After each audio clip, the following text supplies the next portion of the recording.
Hallo und herzlich willkommen zu unserem 6. Rennen unserer Gravitax Formel 1.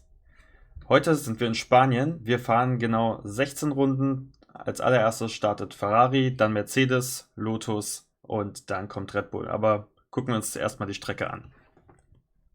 Wir fahren das Ganze wieder mit dem Formel 1 2020 einmal ab und ich werde euch parallel rechts hier einmal mit der Maus zeigen, wo wir gerade sind. Wir fangen bei Start und Ziel an. An dieser Stelle habe ich eine langsame Schiene, das ist die, über die gerade der rote Strich drüber geht, gezogen und eine schnelle Linie. Somit haben jetzt die Kugeln dort die Möglichkeit, sich immer zu überholen. Am Anfang einmal in die Rechts-Links-Schikanen ran, anschließend eine lang gezogene Rechtskurve. Dann scharf runterbremsen. Hier habe ich eine Weiche eingestellt, bei der man sehr gut abkürzen kann. Die normale Strecke verläuft hier weiterhin nach unten. Dann eine Bergabkurve nach links. Und dann gibt es hier eine starke Bremsstelle. Hier muss man nach links und muss gucken, dass einem hier normalerweise der Reifen nicht wegrutscht. Bei dem Moment von uns wird das kein Problem sein. Dann im zweiten Sektor einmal nach rechts, dann wieder lange geradeaus. Dann stark runterbremsen und nach links. Hier haben wir insgesamt 2 Weichen eingebaut. Die Murmeln werden also somit manchmal den längeren Weg, den wir jetzt hier markiert haben, außen nehmen müssen. Manchmal haben sie die Möglichkeit, in ein wenig Zeit einzusparen. Und dann kommen wir ganz am Ende hier nochmal in eine Links-Rechts-Passage. Und jetzt verschwindet die Bahn kurz darunter und geht dann anschließend in den Lift rein. So, wir fangen mit unserem Rennen an. Und das geht los. Wie gesagt, Ferrari erster, Mercedes zweiter, Lotus dritter, Red Bull vierter. Wir fahren insgesamt 16 Runden. Mercedes kommt hier schon sehr gut weg. Mercedes kann an der Stelle überholen, muss jetzt hier den längeren Weg gehen, bleibt aber vorne. Wir gucken mal, was hinten läuft. Red Bull kann sich da ganz gut absetzen. Und somit ist Mercedes aus der ersten Kurve als erstes durchgekommen. Und Lotus hängt jetzt schon etwas zurück. So, wir schauen mal, wie das weitergeht. Ob Red Bull hier vielleicht sogar einen Ferrari überholen kann, der jetzt da die längere Spur gehen muss. Nee, sogar Ferrari schafft sogar eine Mercedes vorbeizugehen. Wir gehen in Runde 3. Wir sehen hier, die Kugeln sind wirklich sehr dicht beieinander. Bei dem Trichter gehen insgesamt immer 3 Kugeln lang und eine Kugel nimmt insgesamt den Weg, der ein bisschen länger dauert, allerdings beschleunigt sie danach. Wir sehen hier, wie der Red Bull durchgeht, ist jetzt sogar Zweiter. Obwohl er am Anfang der Runde noch ganz hinten war. Also es ist nicht von Nachteil, diese langsame Strecke zu fahren, weil man anschließend sehr viel Schwung mitnehmen kann. So, Mercedes erster, Red Bull jetzt zweiter, Ferrari aber dicht dahinter. Müssen wir mal schauen, Red Bull kann hier den kürzeren Weg nehmen, das ist meistens von Vorteil. Ja, Mercedes bleibt knapp hinten dran und Ferrari verliert jetzt doch etwas am Boden. Dann gehen wir in Runde 5. Die Abstände sind aber alle noch richtig knapp. So, Red Bull jetzt hier wunderbar durch den Trichter durchgekommen, ist jetzt mittlerweile sogar Erster. Nimmt jetzt hier den längeren Weg, Mercedes kann vorbeigehen, hat jetzt hier sich einen guten Vorsprung rausgeholt.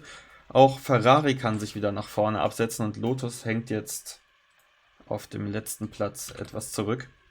Ist aber im Lift 1, 2, 3, ja doch 4 Raster hinten dran. Müssen wir mal schauen, ob sie das relativ schnell wieder aufholen können. Alle 3 Wegen hier dicht hintereinander. Schauen wir mal, Red Bull geht als erster über die Linie, der Mercedes. Lotus ist vorbeigekommen an Ferrari, aber das mischt sich hier jede Runde komplett durch. Wir gehen in Runde 7. Und jetzt könnt ihr mal gucken, wie schnell die Ferrari-Kugel hier ranzieht. Bleibt ganz knapp hinterm Red Bull hängen.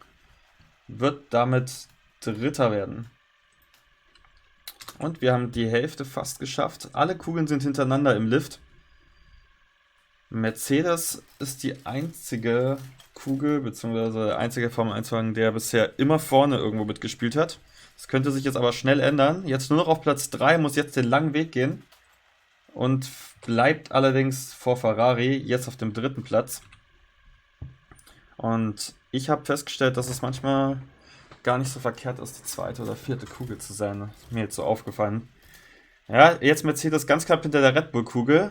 Die Red Bull-Kugel hat jetzt hier den kürzeren Weg, muss jetzt aber in der zweiten Anlauf die längere Spur nehmen.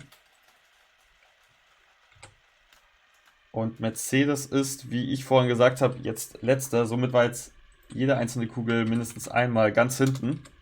Ups, das ist nicht die 190. Runde, wir sind in der 10. Mercedes jetzt einmal hier, nimmt jetzt ordentlich Schwung. Und kommt vom letzten auf den ersten Platz innerhalb von einer Runde wieder an allen vorbeigezogen. Ferrari jetzt 2, 3 Raster im Lift hinten dran. Wir gehen in die Runde 11. Und weiterhin, Red Bull hier ganz, ganz knapp am Lotus dran. Im Windschatten, ziehen gemeinsam durch diese enge Stelle durch. Red Bull erster, Mercedes zweiter, Lotus ganz knapp hinter dem Mercedes und Ferrari jetzt doch etwas abgeschlagen dritter.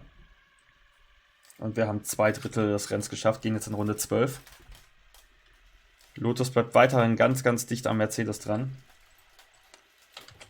Red Bull bleibt knapp vom Lotus und Ferrari verliert jetzt mehr und mehr am Boden. Und wir sind in Runde 13. Der Red Bull kommt gemeinsam mit dem Lotus aber auch immer wunderbar durch den Lift durch. Red Bull hat jetzt einen richtig guten Vorsprung. Mercedes jetzt zweiter, Lotus muss da ein bisschen längere Spur fahren, ist gerade sehr langsam und der Ferrari, das wird wohl nichts mehr. Ich glaube, das wird ein 4. Platz. Wir gehen in die 14. Runde. Der Ferrari kommt gerade erst in den Lift rein, nachdem die Kugeln oben schon wieder raus sind. Und auch Red Bull kann jetzt hier, muss zwar längere Spur fahren, kann aber solide vorne bleiben. Und ich glaube, dass der Mercedes und der Lotus sich jetzt noch um den 2. Platz streiten, aber der erste und der letzte Platz, die stehen, glaube ich, fest. Es sei denn, Lotus kann jetzt hier nochmal gut durch den Lift kommen, das klappt sogar sehr gut. Aber sie müssen jetzt hier die längere Spur fahren. Und Mercedes zieht sogar am Lotus vorbei. Also ein Kopf-an-Kopf-Duell. Jetzt in die letzte Runde. Und jetzt stellt sich nur die Frage, kann Lotus nochmal an Mercedes vorbeiziehen? Weil ich sage, der erste und der 4. Platz, die stehen schon fest. Wir gucken jetzt gespannt zu. Lotus ganz knapp hinten dran. Mercedes muss jetzt hier den weiteren Weg fahren. Das ermöglicht natürlich Lotus jetzt gut vorbeizufahren. Und die werden sogar ganz knapp hinter dem Red Bull noch Zweiter. Ja, Leute, das war's. Also, Red Bull wird erster, Lotus in der letzten Runde noch am Mercedes vorbeigezogen, wird zweiter, Mercedes dritter und Ferrari vierter. Und ich blende euch einmal den aktuellen WM-Stand ein. Ferrari bekommt mit dem letzten Platz nur 1 Punkt, Mercedes bekommt 2 Punkte, ist somit mit 19 Punkten 1 Punkt hinter Ferrari. Red Bull ist dritter, sammelt 15 Punkte ein und befindet sich jetzt so ein bisschen im Niemandsland. Wir müssen mal schauen, wo das hingeht. Lotus nimmt einen soliden 2. Platz mit, bekommt 3 Punkte und kommt damit auf 10. So, wir müssen mal gucken, ob wir es für vielleicht die Mitte der Saison schaffen, noch eine 5. Kugel dazu zu bekommen. Sprich ein 5. Team. Am liebsten wäre mir natürlich eine pinke Kugel. Dann könnten wir den Racing Point noch mit dazu addieren. Müssen wir mal schauen, vielleicht in 3, 4 Rennen, wenn ich da die Möglichkeit habe, mir so eine Kugel noch zu besorgen. Ansonsten, wenn es euch gefallen hat, lasst mir gerne ein Like da. Freut mich natürlich jedes Mal, wenn ich von euch Kommentare auch drunter lese. Kritik sowohl als auch Lob. Freut mich immer drüber. Wir sehen uns beim nächsten Rennen. Macht's gut. Ciao.